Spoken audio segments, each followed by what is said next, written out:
নমস্কার দর্শকবৃন্দ।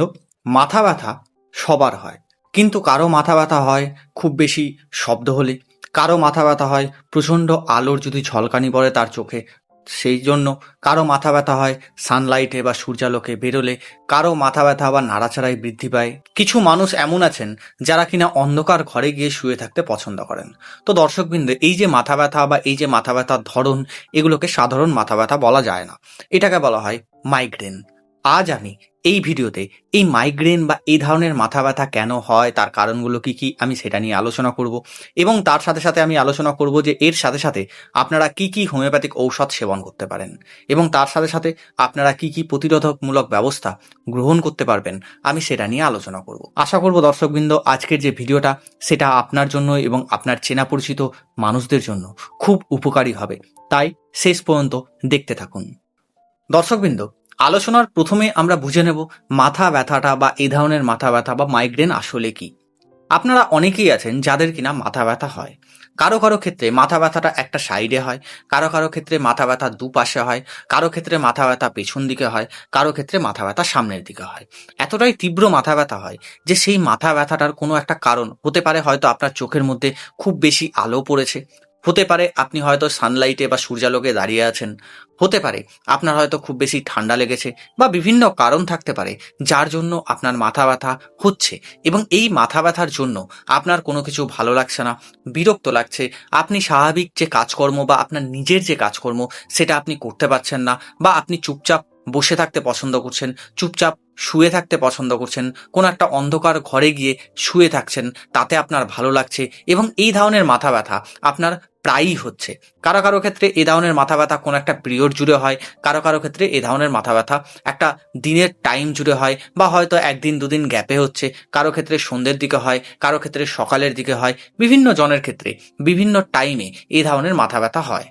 এমনকি এই ধরনের মাথা ব্যথা হলে আপনার যে স্বাভাবিক কাজকর্ম, আপনার যে পড়াশোনা, আপনার যে অফিস যাওয়া, সব কিছুই বন্ধ হয়ে যায় এবং আপনি অতিরিক্ত বিরক্ত থাকেন। অনেক সময় দেখা যায় যে মেয়েদের মাথা ব্যথার সমস্যা বা মাইগ্রেনের সমস্যা পুরুষদের তুলনায় কিন্তু বেশি হয়। তার কারণটা হলো মেয়েদের বিভিন্ন রকমের হরমোনাল চেঞ্জেস হয়, এবং তার জন্য তাদের কিন্তু মাথা ব্যথার যে সমস্যা সেটা বেশি দেখা যায়। এবার আমরা জানবো যে এ ধরনের মাথা ব্যথা বা মাইগ্রেনের অ্যাকচুয়াল কারণটা কি। অনেক সময় দেখা যায় যে আপনার ফ্যামিলিতে যদি কারো মাথা ব্যথার কোনো হিস্ট্রি থাকে, তাহলে রক্তের সম্পর্ক অনুযায়ী আপনারও কিন্তু ফ্যামিলিগত দিক থেকে মাথা ব্যথা থাকতে পারে, মাইগ্রেনের সমস্যা কিন্তু হতে পারে। দ্বিতীয়ত, আমি আগে আলোচনা করেছি যে পুরুষদের তুলনায় মেয়েদের মাথা ব্যথার যে সমস্যা সেটা বেশি হয়। তার কারণটা হলো তাদের ঋতুচক্রের সময় তাদের হরমোন ওঠানামা করার জন্য তাদের কিন্তু মাথা ব্যথা পুরুষদের তুলনায় বেশি হয়। অনেক মেয়েদের দেখতে পাওয়া যায় যে মাসিকের আগে তাদের মাথা ব্যথা হচ্ছে, মাসিকের সময় তাদের মাথা ব্যথা হচ্ছে, বা মাসিকের পরে তাদের মাথা ব্যথা হচ্ছে। তো এই ধরনের মাথা ব্যথা আমরা প্রায়ই দেখতে পাই। এরপরে নেক্সট কারণ হলো দর্শকবৃন্দ স্ট্রেস। আজকালকার দিনে বা আধুনিক যুগে যারা ছাত্রছাত্রীরা আছে, যারা অফিস ওয়ার্ক করে, তাদের মাথায় বিভিন্ন রকমের টেনশন থাকে, স্ট্রেস থাকে। তার জন্য তাদের এত অ্যাংজাইটি হয় বা এত ডিপ্রেশন হয়, এত টেনশন হয়, যার জন্য তাদের কিন্তু প্রচুর পরিমাণে মাথা ব্যথা বা মাইগ্রেনের সমস্যা হয়। এর পরের কারণ যদি আমি বলি দর্শকবৃন্দ, অনেকে আছেন যারা কিনা গ্যাস অ্যাসিডের সমস্যায় ভোগেন, এবং এই গ্যাস অ্যাসিডের সমস্যায় ভোগার জন্য তাদের কিন্তু মাথা ব্যথার সমস্যা বা মাইগ্রেনের সমস্যা আমরা দেখতে পাই। যদি আপনার ক্ষেত্রে দেখা যায় যে চোখের পাওয়ার কমে যাচ্ছে, বা হয়তো দেখা যাচ্ছে যে আপনার চোখের পাওয়ার ওঠানামা করছে, তাহলে সেক্ষেত্রেও আপনার মাথা ব্যথার সমস্যা বা মাইগ্রেনের সমস্যা হতে পারে। এরপরে আমি যদি বলি যে মাইগ্রেনের লক্ষণ বা মাথা ব্যথার লক্ষণ, তাহলে দর্শকবৃন্দ আমি বলবো যে যাদের মাথা ব্যথা প্রচুর পরিমাণে হয় বা যাদের মাইগ্রেনের সমস্যা হয়, তারা কিন্তু অপরজনের সাথে কথা বলতে পারে না, বা তাদের পরিবারের সাথে তারা কিন্তু ঠিকঠাকভাবে সময় কাটাতে পারে না। তার কারণটা হলো যখন তাদের মাথা ব্যথা হবে, তীব্র রকমের মাথা ব্যথা হবে, তাদের মাথা ব্যথার সাথে বমি হতে পারে, বমি বমি ভাব হতে পারে, বা প্রচুর পরিমাণে মাথা ধরে থাকতে পারে, তারা আলো সহ্য করতে পারে না, তারা হয়তো ধরুন অন্ধকার ঘরে শুয়ে আছে, তারা কারোর সাথে কথা বলতে চায় না, তারা নাড়াচাড়া করতে চায় না, তারা স্থির থাকতে চায়। এছাড়াও বিভিন্ন রকমের সমস্যা কিন্তু আমরা দেখতে পাই। এরপরে বলবো দর্শকবৃন্দ যে আপনার যদি মাথা ব্যথা হয় বা মাইগ্রেনের সমস্যা হয়, তাহলে ট্রিগার কি কি হবে যার জন্য আপনার মাথা ব্যথা হতে পারে। প্রথম ট্রিগারটি হলো যা দেখতে পাওয়া যায় আজকালকার দিনে, সেটা হলো দর্শকবৃন্দ অত্যাধিক সূর্যের তাপ। আমরা দেখি যারা স্টুডেন্ট আছে, যারা অফিস যায়, যারা বয়স্ক আছে, তাদের ক্ষেত্রে কিন্তু অত্যাধিক পরিমাণে সূর্যের তাপে বেরোলে তাদের কিন্তু মাথা ব্যথার সমস্যা আমরা দেখতে পাই, বা অত্যাধিক আলো তাদের চোখের উপর পড়লো তাদের কিন্তু কিন্তু মাথা ব্যথার সমস্যা আমরা দেখতে পাই বা মাইগ্রেনের সমস্যা তাদের হয়ে থাকে। এছাড়াও দর্শকবৃন্দ, যদি আপনার ক্ষেত্রে গ্যাস অ্যাসিডের সমস্যা হচ্ছে, আপনি ট্রিটমেন্ট করাচ্ছেন না বা খাওয়া দাওয়ার কোনো ঠিক ঠিকানা নেই, আপনি যা পাচ্ছেন তাই খেয়ে নিচ্ছেন, আপনার যদি হজমের কোনো গন্ডগোল হয়, সেক্ষেত্রেও কিন্তু আমরা মাথা ব্যথার সমস্যা দেখতে পাই বা আপনার মাইগ্রেন হতে পারে। এছাড়াও দর্শকবৃন্দ, মাথা ব্যথার তৃতীয় ট্রিগার হলো যদি আপনার ক্ষেত্রে ঘুম ঠিকঠাক হচ্ছে না, হয়তো আপনি ঠিকঠাক করে ঘুমাতে পারছেন না, আপনার ইনসোমিনিয়ার সমস্যা হচ্ছে, হঠাৎ করে কোনো শব্দে ঘুম ভেঙে যাচ্ছে, তাহলে কি হবে, আপনার ইনসাফিসিয়েন্ট ঘুম হবে, আপনার ঘুমটা ঠিকঠাক করে পূরণ হবে না এবং তার জন্য আপনার মাথা ব্যথা হতে পারে বা মাথা ব্যথা শুরু হতে পারে।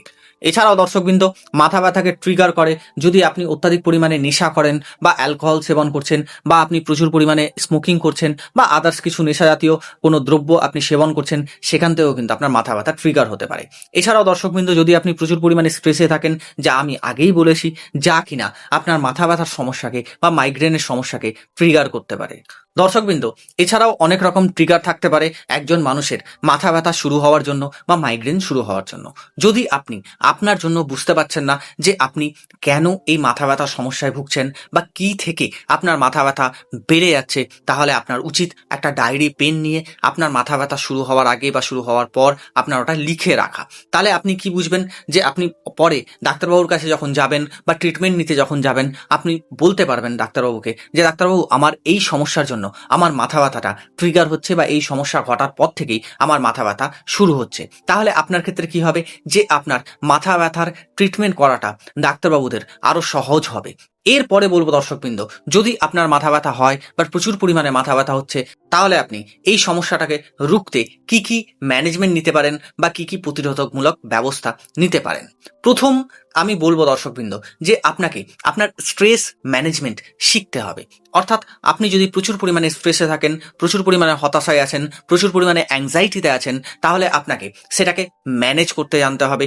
প্রয়োজনে আপনি ধ্যান করতে পারেন, প্রয়োজনে আপনি একটু এক্সারসাইজ করতে পারেন, প্রয়োজনে আপনি আপনার বন্ধু বান্ধবের সাথে বা আপনার প্রিয়জনের সাথে কথা বলতে পারেন, বা আপনি হয়তো কোনো কথা মনের মধ্যে চেপে রেখেছেন, আপনি হয়তো কাউকে বলতে পারছেন না, আপনি আপনার প্রিয়জনকে মন খুলে কথা বলুন, আপনি আপনার ফ্যামিলির সাথে সময় কাটান, আপনি আপনার পরিবারের জনের সাথে সময় কাটান, বন্ধু বান্ধবের সাথে সময় কাটান। এতে দেখবেন যে আপনার যে স্ট্রেস সেটা ধীরে ধীরে কমতে থাকবে এবং আপনার মাথা ব্যথাটাও ধীরে ধীরে সময়ের সাথে সাথে কমতে থাকবে। এছাড়াও দর্শকবৃন্দ, অনেক সময় দেখা যায় যে অনেকে কিন্তু মাথার মধ্যে বিভিন্ন রকমের বাম লাগান। তাহলে এক্ষেত্রে আপনারা যদি কোনো কিছু মাখতে চান বা কোনো কিছু লাগাতে চান, তাহলে আপনি আপনার পকেটে লিভেন্ডার অয়েল বা পিপারমিন্ট অয়েল রাখতে পারেন। যখন আপনার মাথা ব্যথা হবে তখন এটা শুকতে পারেন। অনেক সময় দেখা যায় যে এই সমস্যাটা, অর্থাৎ মাথা ব্যথার সমস্যাটা এভাবে শুকলে বা তেলটা শুকলে আপনি দেখবেন যে আপনার মাথা ব্যথাটা অনেকটা কম হবে। এরপরে আমি সব থেকে গুরুত্বপূর্ণ অংশে আসবো, যেটা হলো দর্শকবৃন্দ বা যেটার জন্য আপনারা এই ভিডিওটা দেখছেন, সেটা হলো দর্শকবৃন্দ হোমিওপ্যাথিক ঔষধ আপনাকে মাথা ব্যথায় কিভাবে হেল্প করবে। আজকে আমার আলোচনার প্রথম যে ঔষধ সেটা হলো বেলেডনা। অনেক সময় দেখা যায় যে অনেক মানুষজন আছেন যাদের কিনা তীব্র রকমের মাথা ব্যথা হয়। তারা যখন ঘরে থাকেন তাদের মাথা ব্যথা বেড়ে যায়, কিন্তু তারা যখন বাইরে যান বা বাইরে বাতাস খাচ্ছেন তখন তাদের মাথা ব্যথাটা অনেকটা কম থাকে। মনে হয় মাথার মধ্যে কেউ হাতুড়ি মারছে, মনে হয় মাথাটা বাস্ট হয়ে যাবে, মাথায় কিছু ব্যান্ডেজ পরানো আছে, প্রচুর দপদপানি ব্যথা হয়। এক্ষেত্রে আপনি বেলেডনা 6 পোটেন্সি 5 ফোঁটা 1 কাপ জলের মধ্যে মিশিয়ে সেই জলটাকে 15 মিনিট ছাড়া ছাড়া এক ঢোক করে আপনি 3-4 বার খেতে পারেন। এতে দেখবেন যে আপনার যা মাথা ব্যথা সেটা কিন্তু ধীরে ধীরে কমতে থাকবে।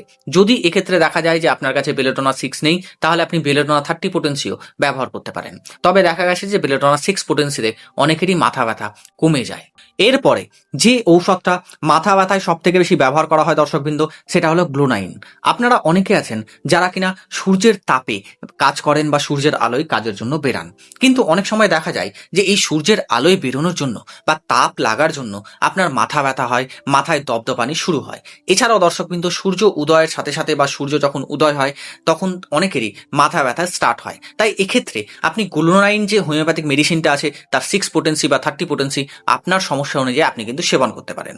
এরপরে আমরা দেখতে পাই অনেকেরই কিন্তু লেফট সাইডে মাথা ব্যথা হয়, অর্থাৎ মাথার বাম দিকে মাথা ব্যথা হয়, তাই এক্ষেত্রে আপনি স্পাইজেলিয়া যে হোমিওপ্যাথিক মেডিসিনটা আছে তার 30 পোটেন্সি 2 ফোঁটা 2 চামচ জলের সাথে মিশিয়ে দিনে 2 বার বা দিনে 3 বার আপনার সমস্যা মতো 2 দিন কি 3 দিন আপনি সেবন করতে পারেন। এতে দেখবেন যে আপনার যদি বাম দিকে মাথা ব্যথা হয় তাহলে এক্ষেত্রে আপনি কিন্তু অনেকটা উপকার পাবেন। যদি আপনার ডান দিকে মাথা ব্যথা হয় বা ডান সাইডে মাথা ব্যথা হচ্ছে বা রাইট সাইডে মাথা ব্যথা হচ্ছে, তাহলে এক্ষেত্রে স্যাঙ্গোনেরিয়া ক্যানাডেন্সিস যে হোমিওপ্যাথিক মেডিসিনটা আছে তার 30 পোটেন্সি আপনি কিন্তু সেবন করতে পারেন। এক্ষেত্রে ডোজ হবে 2 ফোঁটা 2 চামচ জলের সাথে মিশিয়ে আপনার সমস্যা মতো 2-3 দিন আপনি কিন্তু সেবন করতে পারেন। এতে দেখবেন যে আপনার যা সমস্যা সেটা কিন্তু ধীরে ধীরে কমতে থাকবে। এরপরে বলবো দর্শকবৃন্দ, আপনারা অনেকেই আছেন যারা কিনা ভুলভাল খাবার খান বা গ্যাস অ্যাসিডের সমস্যা আপনাদের অনেকের হয়, পায়খানা ঠিকঠাক করে ক্লিয়ার হয় না বা স্টুল ঠিকঠাক করে ক্লিয়ার হয় না। এক্ষেত্রে আপনাদের গ্যাস হলে, অ্যাসিড হলে আপনাদের কিন্তু মাথা ব্যথা শুরু হয়ে যায়। তাই এক্ষেত্রে আপনি কিন্তু আইরিস ভার্স যে হোমিওপ্যাথিক মেডিসিনটা আছে তার 6 পোটেন্সি বা 30 পোটেন্সি আপনার এই ধরনের মাথা ব্যথার জন্য আপনি কিন্তু ব্যবহার করতে পারেন বা সেবন করতে পারেন। কিভাবে সেবন করবেন? 2 ফোঁটা 2 চামচ জলের সাথে মিশিয়ে দিনে 3 বার খাওয়ার আগে পরপর 3 দিন বা 4 দিন আপনি কিন্তু সেবন করতে পারেন। এতে দেখবেন আপনার গ্যাস অ্যাসিডটাও কমবে, পায়খানাটাও ঠিকঠাক পরিষ্কার হবে এবং ধীরে ধীরে আপনার মাথা ব্যথাটা কমতে থাকবে। যদি প্রয়োজন পড়ে তাহলে আপনি আবার আইরিস ভার্স সেবন করতে পারেন। এরপরে দর্শকবৃন্দ আমরা দেখতে পাই যে দুটো মাদার টিংচার কিন্তু মাথা ব্যথাতে খুব ভালো রকম কাজ করে, বিশেষ করে ড্যামিয়ানা মাদার টিংচার এবং স্কুটেলারিয়া মাদার টিংচার। এই যে দুটো মাদার টিংচার আপনি 5 ফোঁটা করে 10 ফোঁটা 1 কাপ নর্মাল জলের সাথে মিশিয়ে আপনি ইনস্ট্যান্টলি খেতে পারেন। এতেও দেখবেন যে আপনার মাথা ব্যথাটা অনেকটা কম হবে। এই মাদার টিংচার কম্বিনেশনটা মেয়েরাও ইউজ করতে পারেন, যাদের ক্ষেত্রে মাসিকের আগে বা মাসিকের পরে বা মাসিকের সময় মাথা ব্যথা হচ্ছে বা প্রচুর পরিমাণে মাথা ব্যথা হচ্ছে, তারাও কিন্তু এই কম্বিনেশন বা এই মাদার টিংচার কম্বিনেশন সেবন করতে পারেন। মনে রাখবেন দর্শকবৃন্দ, এই ঔষধগুলো আমি আমার টিসের উপর থেকে বা এক্সপিরিয়েন্সের উপর থেকে বলছি। যারা এই ঔষধগুলো অলরেডি সেবন করেছেন বা করছেন, যাদের ক্ষেত্রে মাথা ব্যথা কমছে না, তারা অবশ্যই কাছের কোনো অভিজ্ঞ চিকিৎসকের কাছে যান, তার পরামর্শ নিন এবং তার পরামর্শ মতো আপনি কিন্তু ঔষধ সেবন করতে পারেন। যারা প্রেগনেন্ট মহিলারা আছেন, যারা বাচ্চাকে দুধ খাওয়াচ্ছেন বা যারা বয়স্ক, তাদের ক্ষেত্রে অবশ্যই আমি বলবো যে আপনি কাছের কোনো অভিজ্ঞ চিকিৎসকের কাছে যান এবং তার পরামর্শ মতো ঔষধ সেবন করুন। যদি আপনার ক্ষেত্রে দেখা যায় যে আপনার মাথা ব্যথা কমছে না, তাহলে অবশ্যই আপনি আপনার চোখের পাওয়ার একবার টেস্ট করুন। দেখুন যে তার সেই চোখের পাওয়ারটা ওঠানামা করছে কিনা বা আপনার চোখের পাওয়ার কমে গেছে কিনা বা বেড়ে গেছে কিনা, সেইটা আপনি আগে পরীক্ষা করান। যদি দেখেন যে কমেছে বা বেড়েছে, তাহলে আপনি চশমার পাওয়ার চেঞ্জ করান বা চশমা পরুন। দেখবেন যে আপনার মাথা ব্যথাটা কিন্তু ধীরে ধীরে কমতে থাকবে। সবশেষে একটাই কথা বলার দর্শকবৃন্দ, যে যদি আপনার ক্ষেত্রে মাথা ব্যথা হচ্ছে, প্রচুর পরিমাণে মাথা ব্যথা হচ্ছে, তাহলে আপনি বাজারজাত বিভিন্ন রকমের স্টেরয়েড জাতীয় ঔষধ না খেয়ে অবশ্যই আপনি হোমিওপ্যাথির সাহায্য নিন বা হোমিওপ্যাথিক ঔষধ খান। দেখবেন সঠিক চিকিৎসায় সঠিক সময়ে যদি আপনি সঠিক সিদ্ধান্ত নিতে পারেন, তাহলে অবশ্যই আপনার মাথা ব্যথার সমস্যা, আপনার মাইগ্রেনের সমস্যা কিন্তু খুব তাড়াতাড়ি সেরে যাবে। আশা করব দর্শকবৃন্দ আজকের যে আলোচনা, আজকের যে টপিক আপনার খুব ভালো লেগেছে এবং উপকারে আসবে। যদি ভালো লাগে বা উপকারে আসে, অবশ্যই ভিডিওটা লাইক, কমেন্ট এবং শেয়ার করবেন। যদি আপনি এই চ্যানেলে নতুন হন, অবশ্যই চ্যানেলটা সাবস্ক্রাইব করে পাশে থাকা বেল আইকনটা প্রেস করে দেবেন, যাতে কিনা যখনই আমি এরকম ইনফরমেটিভ কিছু আপলোড দেবো তখনই যেন আপনার কাছে দ্রুতই নোটিফিকেশনটা পৌঁছে যায়। যারা আমার কাছ থেকে পেইড কনসালটেশন চান, তারা অবশ্যই এই ভিডিওতে দেওয়া ফোন নম্বরে গিয়ে হোয়াটসঅ্যাপ করবেন, মেসেজ করবেন এবং তারপরে আপনি আপনার টাইম ডেট নিয়ে আপনি আপনার পেইড কনসালটেশন বুক করতে পারেন। ভালো থাকুন, সুস্থ থাকুন, দেখতে থাকুন ইয়োগভূমির চ্যানেল। দেখা হবে আবার নেক্সট কোনো আলোচনায় বা নেক্সট কোনো টপিকে। আজকের মতো ধন্যবাদ, নমস্কার।